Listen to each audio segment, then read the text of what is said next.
आज हम एक बहुत ही दिलचस्प विषय पर बात कर रहे हैं, कर्मकांड और मूर्ति पूजा। अक्सर हम इन्हें बस होते हुए देखते हैं, पर इनका असली मकसद, इनका गहरा अर्थ क्या है, हम इसी सवाल का जवाब ढूंढने की कोशिश करेंगे। और इसके लिए हम अमीश त्रिपाठी और भावना रॉय की किताब Dharma decoding the epics for a meaningful life के एक अध्याय की रीटेलिंग का सहारा ले रहे हैं। तो आज की हमारी ये जो चर्चा है, इसका मिशन है इन प्रथाओं के पीछे छुपे क्यों को समझना। स्रोत में एक बहुत ही बुनियादी सवाल उठाया गया है जो शायद हम में से कई लोगों के मन में कभी ना कभी आता है कि भाई, अगर ईश्वर हर जगह है, हर पत्ते में, हर सांस में, तो फिर ये मंदिर जाना, मूर्तियों के आगे झुकना, खास कर्मकांड करना, इसकी जरूरत ही क्यों है? हाँ, ये सवाल बहुत अहम है और सदियों पुराना भी। ये सिर्फ कोई शक या संदेह नहीं है, बल्कि एक गहरी जिज्ञासा है। ये समझने की कोशिश कि हम इंसानों को, जो कि सीमित हैं, उस असीम निराकार शक्ति से जुड़ने के लिए किसी आकार, किसी रूप की जरूरत क्यों महसूस होती है। बिल्कुल। और स्रोत में इसी जिज्ञासा का एक बहुत ही, मुझे कहना चाहिए, मार्मिक सा जवाब दिया गया है एक बुजुर्ग के हवाले से। हाँ, वो कहते हैं, हम पूजा इसलिए नहीं करते कि भगवान को इसकी जरूरत है, बल्कि इसलिए करते हैं क्योंकि हमें इसकी जरूरत है। ये लाइन मुझे बहुत अहम लगी। जी, ये बहुत गहरा सूत्र है। मतलब इसका सार ये है कि ये सारी प्रथाएं, ये कर्मकांड, ये पूजा पद्धतियां, ये ईश्वर के लिए नहीं है, हमारे अपने लिए हैं। हमारे मन के लिए। कैसे? देखिए, हमारा मन कैसा है, बेचैन रहता है ना, हजार विचारों में भटकता रहता है। तो ये जो कर्मकांड है, ये उसे एक तरह का अनुशासन सिखाते हैं, एक ठहराव लाते हैं। अच्छा। और मूर्तियां, वो जैसा आपने कहा, भगवान नहीं है, वो मंजिल नहीं है, वो तो बस उस मंजिल तक पहुंचने का एक दरवाजा है, एक प्रतीक, एक माध्यम। मतलब निराकार को समझने के लिए साकार का सहारा। बिल्कुल। निराकार पर ध्यान लगाना, मन को टिकाना मुश्किल हो सकता है शुरू में। तो ये साकार रूप, ये मूर्तियां हमें एक आलंबन देती हैं, एक फोकस पॉइंट देती हैं। तो ये मन को केंद्रित करने और शायद एक दिशा देने के तरीके हुए। तो फिर इन कर्मकांडों की खास भूमिका क्या है? स्रोत कहता है कि प्राचीन ऋषि मुनि ये समझते थे कि मानव मन को एक संरचना, एक लय चाहिए। हाँ, बिल्कुल सही। वो जानते थे कि मन को साधना आसान नहीं, इसीलिए उन्होंने कर्मकांडों की रचना की। ये छोटी छोटी नियमित क्रियाएं हैं, रोजमर्रा की क्रियाएं। हाँ, जैसे सुबह घर में दिया जलाना। अब स्रोत ये नहीं कहता कि ये भगवान से कुछ मांगने के लिए है। तो फिर क्यों? ये एक प्रतीक है, एक रोज का रिमाइंडर। जैसे दिए का प्रकाश अंधेरे को दूर करता है, वैसे ही हमें अपने अंदर की चेतना, अपने अंदर की अच्छाई के प्रकाश को जगाए रखना है। ये हमें याद दिलाता है कि बाहर चाहे जितनी भी मुश्किलें हों, अंदर का प्रकाश जलता रहना चाहिए। वाह, ये तो बहुत सुंदर विचार है। और इसी तरह जैसे जल चढ़ाना या धूप जलाना, फूल चढ़ाना, ये सब भी? हाँ, ये सब भी प्रतीकात्मक ही हैं। ये बहुत ही साधारण से दिखने वाले काम हैं, लेकिन जब हम इन्हें ध्यान से, पूरी जागरूकता से करते हैं, तो ये हमें बहुत कुछ सिखाते हैं। क्या सिखाते हैं? कृतज्ञता, सचेतनता, मतलब माइंडफुलनेस, और समर्पण का भाव। जब आप एक फूल ध्यान से चढ़ाते हैं, तो आप उस पल में मौजूद होते हैं। आप प्रकृति की सुंदरता के लिए आभारी महसूस करते हैं। ये छोटी क्रियाएं हमें रोज की भागदौड़ से निकालकर एक शांत, फोकस्ड स्टेट में ले आती हैं। तो क्या इसे हम ऐसा कह सकते हैं कि जैसे शरीर के लिए योग होता है, वैसे ही ये कर्मकांड मन या आत्मा के लिए योग है? हाँ, ये बहुत अच्छी उपमा है, बिल्कुल कह सकते हैं। ये हमारे मानसिक और भावनात्मक जीवन में एक तरह की व्यवस्था लाते हैं, ध्यान लाते हैं, विनम्रता लाते हैं। लेकिन स्रोत एक बहुत जरूरी बात पे जोर देता है, जागरूकता। जी हाँ, ये सबसे महत्वपूर्ण है। देखिए, कोई भी कर्मकांड अगर वो बस एक आदत बन जाए, मतलब बिना सोचे समझे यंत्र की तरह किया जाए, तो उसका जो असली सार है वो खो जाता है। लेकिन अगर उसी काम को पूरी चेतना से, पूरे भाव से, ये समझते हुए किया जाए कि हम क्यों कर रहे हैं, तो वो साधारण सा समय भी एक पवित्र समय बन सकता है। ये बात बहुत महत्वपूर्ण है कि पवित्रता कहीं बाहर से नहीं आती, वो हमारी अपनी आंतरिक उपस्थिति से आती है। और स्रोत एक चेतावनी भी देता है, जो मुझे लगता है कि आज के समय में बहुत मायने रखती है। समस्या कभी कर्मकांड में नहीं होती, समस्या भूलने में होती है। बिल्कुल। इसका क्या मतलब हुआ? भूलना मतलब ये भूल जाना कि हम ये क्यों कर रहे हैं, इसका असली अर्थ क्या है। जब हम ये भूल जाते हैं और बस एक रस्म अदायगी की तरह बिना मन लगाए करने लगते हैं, तो वो कर्मकांड अपनी शक्ति खो देता है। तब वो बोझ बन जाता है शायद, या सिर्फ दिखावा रह जाता है। स्रोत तो यहाँ तक कहता है कि अगर आपका दिल जागा हुआ है, मन हाजिर है, तो एक मोमबत्ती जलाना भी ध्यान बन सकता है। वो छोटी सी जगह मंदिर बन सकती है। और अगर दिल सोया हुआ है तो फिर हजारों प्रार्थनाएं, बड़े बड़े यज्ञ, शायद वो भी खाली हों। असली चीज तो अंदर का जुड़ाव है, वो कनेक्शन है, बाहरी रूप नहीं। समस्या भूलने में होती है।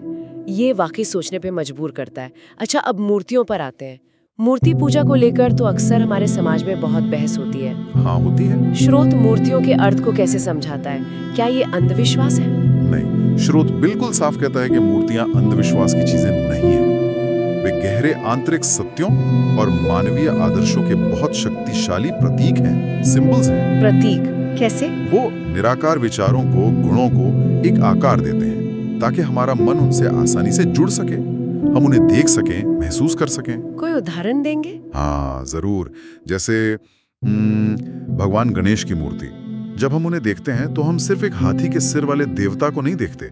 हम असल में ज्ञान, बुद्धि, हर बाधा को पार करने की शक्ति और किसी भी शुभ काम की शुरुआत के विचार से जुड़ते हैं। अच्छा। या हनुमान जी की मूर्ति को देखिए, उसे देखकर हमें क्या याद आता है? असीम साहस, निस्वार्थ सेवा और अटूट भक्ति।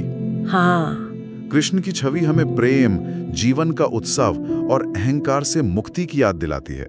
शिव का ध्यान हमें स्थिरता, वैराग्य और सृष्टि के लय का एहसास कराता है। तो ये मूर्तियां या छवियां हमारी भावनाओं को एक सहारा देती हैं। बिल्कुल, वो अदृश्य आदर्शों को एक दृश्य रूप देती हैं ताकि हमारा मन, हमारा हृदय देखने, सुनने और पूजा पाठ के जरिए उस दिव्यता से कनेक्ट कर सके जिसे हम अपने अंदर महसूस करना चाहते हैं। लेकिन यहाँ एक और बहुत महीन बात है जिस पर स्रोत ध्यान दिलाता है। वो कहता है कि दिव्यता असल में मूर्ति में नहीं है, वो तो व्यक्ति के भीतर ही है। जी हाँ, और ये समझना बहुत बहुत जरूरी है। ये एक तरह से क्रांतिकारी विचार है, पर स्रोत के अनुसार यही सनातन धर्म का मर्म है। मतलब ये है कि मूर्ति या कोई भी प्रतीक वो दिव्यता को कहीं बाहर से लाता नहीं है, वो तो सिर्फ उसे जगाने का काम करता है, उसे प्रकट करने का एक माध्यम बनता है जो पहले से ही हमारे अंदर मौजूद है, शायद सोई हुई अवस्था में। अच्छा। इसीलिए जब कोई व्यक्ति मूर्ति के सामने झुकता है तो असल में वो पत्थर या धातु को नहीं झुक रहा, वो झुक रहा है उस उच्चतम आदर्श के सामने, उस गुण के सामने, उस शक्ति के सामने जिसका वो प्रतीक है और जिसे वो अपने अंदर भी पाना चाहता है। बिल्कुल, जैसे दुर्गा की मूर्ति के सामने झुकना एक तरह से अपने अंदर की शक्ति, अपने साहस, अपनी करुणा को जगाने का आह्वान है। तो ये बाहरी पूजा से कहीं ज्यादा एक आंतरिक जागरण की प्रक्रिया बन जाती है। ये समझ तो पूरी प्रक्रिया को एक बिल्कुल नया मतलब दे देती है, बाहर ढूंढने के बजाय भीतर जगाना। अच्छा, अब जरा पवित्र स्थानों की बात करें, मंदिरों की। स्रोत कहता है कि ये सिर्फ पूजा स्थल नहीं है, इनके पीछे एक भूला हुआ विज्ञान है। ये क्या है? हाँ, स्रोत हमें याद दिलाता है कि जो प्राचीन मंदिर थे वे सिर्फ श्रद्धा के केंद्र नहीं थे, वे बहुत सोच समझकर खास वास्तुशिल्प के नियमों और सटीक ज्यामिति, प्रिसाइज ज्योमेट्री के आधार पर बनाए गए थे। ज्यामिति मंदिरों में? हाँ, उन्हें इस तरह से डिजाइन किया गया था कि वे एक खास तरह के ऊर्जा क्षेत्र बने। उनका निर्माण ध्वनि, कंपन और यहाँ तक कि शांति या मौन को भी एक विशेष तरीके से बढ़ाने के लिए किया जाता था, ताकि वहाँ का माहौल ही ध्यान और आंतरिक शांति में मदद करे। ये तो बहुत दिलचस्प है। ये कैसे काम करता होगा, कुछ अंदाजा? देखिए, स्रोत बहुत तकनीकी बारीकियों में नहीं जाता, पर वो इशारा करता है कि मंदिर का आकार, उसकी ऊंचाई, गर्भगृह कहाँ होगा, किस पत्थर या सामग्री का इस्तेमाल होगा, ये सब मिलकर एक खास ध्वनिक यानी एकॉस्टिक और शायद एक ऊर्जावान एनर्जेटिक प्रभाव पैदा करते थे। अच्छा। तो जब कोई व्यक्ति ऐसे स्थान में जाता है जहां मंत्रों का सही उच्चारण गूंज रहा है, जहां धूप की खास सुगंध है, जहां की बनावट ही ऐसी है कि मन शांत और एकाग्र होने लगे, तो ये सिर्फ मूर्ति का असर नहीं है। तो फिर ये उस पूरे स्थान का मिला-जुला प्रभाव है। वहां का सामंजस्य, वहां की वाइब्रेशंस वो व्यक्ति की चेतना पर असर डालती हैं। तो मंदिरों का जो मूल उद्देश्य था, शायद वो विश्वास को किसी इमारत में कैद करना नहीं था, बल्कि वो मन को आंतरिक स्थिरता और शांति के लिए प्रशिक्षित करने के केंद्र थे। एक तरह की आध्यात्मिक जिम कह लीजिए। भूला हुआ विज्ञान, ये शब्द सच में सोचने पर मजबूर करता है। कहीं ऐसा तो नहीं कि हमने इन प्राचीन जगहों के गहरे मतलब को वक्त के साथ भुला दिया और उन्हें सिर्फ रस्म निभाने की जगह समझ लिया? खैर, अब हम अपनी चर्चा के आखिरी हिस्से की तरफ बढ़ते हैं, कर्म कांड से बोध तक का सफर। स्रोत कर्म कांडों की तुलना ट्रेनिंग व्हील से करता है, जैसे साइकिल चलाते समय लगाते हैं ना। हाँ बिल्कुल। ये बहुत सटीक उपमा है। जैसे साइकिल सीखते समय शुरू में वो सहारे वाले पहिए चाहिए होते हैं, वो बैलेंस बनाने में मदद करते हैं, गिरने से बचाते हैं। हाँ। वैसे ही जब कोई आध्यात्मिकता के रास्ते पर चलना शुरू करता है तो ये कर्मकांड, ये प्रतीक, ये मन को भटकने से बचाते हैं, उसे एक दिशा देते हैं, जरूरी अनुशासन सिखाते हैं। लेकिन जैसे साइकिल सीखने का असली मकसद तो उन पहियों को हटाकर आजादी से चलाना है। बिल्कुल, वैसे ही आध्यात्मिक यात्रा का भी अंतिम लक्ष्य इन बाहरी कर्मकांडों के सहारे से ऊपर उठना है। ऊपर उठना, इसका मतलब क्या कर्मकांड छोड़ देना है? नहीं, जरूरी नहीं कि छोड़ देना। ऊपर उठना मतलब ये है कि कर्मकांड करते हुए हम जिस भावना को, जिस जागरूकता को, जिस पवित्रता को महसूस करते हैं, उसे अपने जीवन के हर पल में ले आएं। अच्छा, अपने रोजमर्रा के जीवन में। हाँ, स्रोत कहता है कि जब कोई व्यक्ति सच्ची करुणा के साथ दूसरों की मदद करता है, पूरी ईमानदारी से अपना काम करता है, बिना किसी घमंड या स्वार्थ के प्रेम करता है, तो वो असल में सबसे ऊंचा कर्मकांडी कर रहा होता है। वाह, तो पूजा मंदिरों में शुरू हो सकती है, होनी भी चाहिए शायद शुरू में, लेकिन उसे खत्म होना चाहिए हमारे दिल में, हमारे रोज के कामों में, हमारे रिश्तों में। तो इसका मतलब ये हुआ कि सच्ची भक्ति सिर्फ कुछ क्रियाओं को दोहराना नहीं है, बल्कि अपने अंदर एक बदलाव लाना है। बिल्कुल, सच्ची भक्ति एक आंतरिक परिवर्तन है, एक ट्रांसफॉर्मेशन है। कर्मकांड और प्रतीक इस बदलाव के लिए मददगार हो सकते हैं, एक सीढ़ी हो सकते हैं, लेकिन वो खुद मंजिल नहीं है। मंजिल क्या है फिर? मंजिल है अपने स्वभाव को बेहतर बनाना, अपनी चेतना को फैलाना। जब कर्मकांड हमें इस मंजिल की तरफ ले जाते हैं तब वो सार्थक हैं। जब वो हमें बस उन्हीं में उलझाए रखते हैं या हमारे असल जीवन के कर्तव्यों से दूर करते हैं, तब शायद वो अपनी सार्थकता खो देते हैं। तो इस पूरी बातचीत से जो मुख्य बातें मुझे समझ में आ रही हैं, अगर मैं उन्हें दोहराऊं तो पहली कि कर्मकांड और मूर्तियां अपने आप में अंत नहीं है, वे साधन हैं, मन को शांत करने के, एकाग्र करने के और दिल को उस परम सत्ता से जोड़ने के। बिल्कुल। दूसरी, हर प्रतीक, हर मूर्ति किसी गहरे आंतरिक सत्य या किसी ऊंचे मानवीय आदर्श की तरफ इशारा करती है, जिसे हमें अपने अंदर खोजना और जगाना है। हाँ, जगाना है। तीसरी, कर्मकांड का असली मोल उसे मशीन की तरह करने में नहीं, बल्कि उसे करते समय हमारी जागरूकता, हमारी उपस्थिति में है। बिना जागरूकता के वो बस एक खाली आदत बन सकती है। सही कहा। और चौथी और शायद सबसे अहम कि सच्ची पूजा या सच्ची आध्यात्मिकता सिर्फ मंदिरों या खास रस्मों तक ही सीमित नहीं है, वो हमारे हर दिन के जीवन में झलकनी चाहिए, हमारे विचारों में, हमारे शब्दों में और हमारे कामों में। जी। स्रोत का समापन भी एक बहुत ही खूबसूरत और गहरे विचार से होता है। वो कहता है, पूजा का अंतिम उद्देश्य ईश्वर तक पहुंचना नहीं है, बल्कि ये याद दिलाना है कि हम कभी उससे अलग थे ही नहीं। ये विचार तो जैसे पूरी बहस को एक नई ऊंचाई दे देता है। हाँ, ये बहुत गहरा है। जब कोई दिया जलाता है तो वो एक तरह से अपने अंदर के प्रकाश को ही जगा रहा है। जब कोई फूल चढ़ाता है तो वो इस जीवन के लिए, इस सृष्टि के लिए अपना आभार जता रहा है।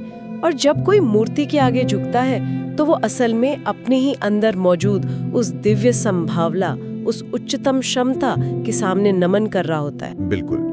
ये समझ जो है, ये बाहरी क्रियाओं को सीधे हमारी आंतरिक यात्रा से जोड़ देती है। फिर कर्मकांड और प्रतीक बोझ या अंधविश्वास नहीं लगते, बल्कि वो आत्मविकास के, सेल्फ डेवलपमेंट के शक्तिशाली साधन नजर आने लगते हैं। हाँ। और ये श्रोताओं के लिए सोचने के लिए एक अहम सवाल भी छोड़ जाता है। अगर कर्मकांड सहारे के पहिए हैं, तो आज की इस तेज रफ्तार जिंदगी में क्या उनके बिना आध्यात्मिकता की साइकिल चलाना मुमकिन है? ये सोचने वाली बात है। और अगर मुमकिन है तो वो कैसा दिखेगा? या फिर अगर कोई कर्मकांडों का पालन करता है तो वो खुद ये कैसे परखे, कैसे तय करे कि कब कोई रस्म या अनुष्ठान उसके लिए एक सार्थक अभ्यास है और कब वो अनजाने में ही एक खाली अर्थहीन आदत बन गई है? इस आत्मनिरीक्षण की कसौटी क्या हो?